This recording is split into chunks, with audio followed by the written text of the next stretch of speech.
last week South Africa received a downgrade from Fitch, and obviously there was concerns as well that some of the banks would also be downgraded on the back of this.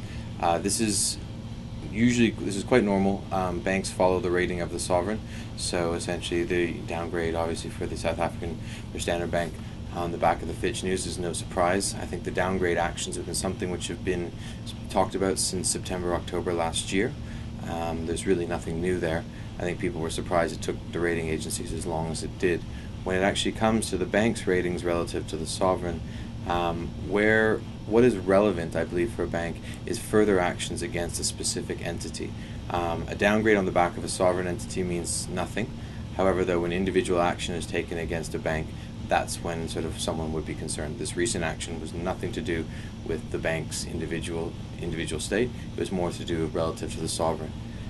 So this is sort of what we're looking at. I think Standard Bank, I believe, has been keeping up with its peers, and as far as with the rest of the pack, we don't envisage any further action against the bank. So the recent news is actually not news to us at all. The recent downgrade obviously had an impact on a few market instruments. Dollar Rand has moved 20-25 cents. This was started by the Fitch downgrade. However, though, other news like the recent action, the recent strike action, the news at Amplats, that was also a key contributor to the weakness of the Rand. However, though, also at the beginning of the year, it's very traditional for fund managers and be it hedge funds, real money, or even trading desks to put risk on style trades, so positive risk trades. Now, under the current environment, no one really wants to take an absolutely directional view on EM because of the current positioning and because of the recent price action. So people are looking at doing relative value EM trades. What people have chosen to short against other currencies is the Rand because of the recent strike action and because of the news in the mining sector.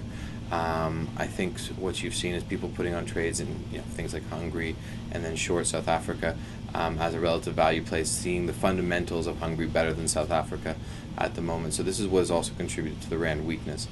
Usually sort of these kind of moves culminate sort of in an aggressive shift higher. However, though, sort of once positioning gets saturated, which we believe it is now, the retracement is usually quite quick and quite sharp. Also, we saw a sell-off in government debt, however brief. Foreign investors who've been the biggest buyers of this were quite happy to pick up the debt at higher yields and also basically buy the Rand at sort of the higher levels as well. This is a trend which has obviously been persistent for the last 2 years, and we actually see possibly continuing for at least the first half of this year, with EM assets still offering much more attractive returns than a lot of the peers in sort of the developed world.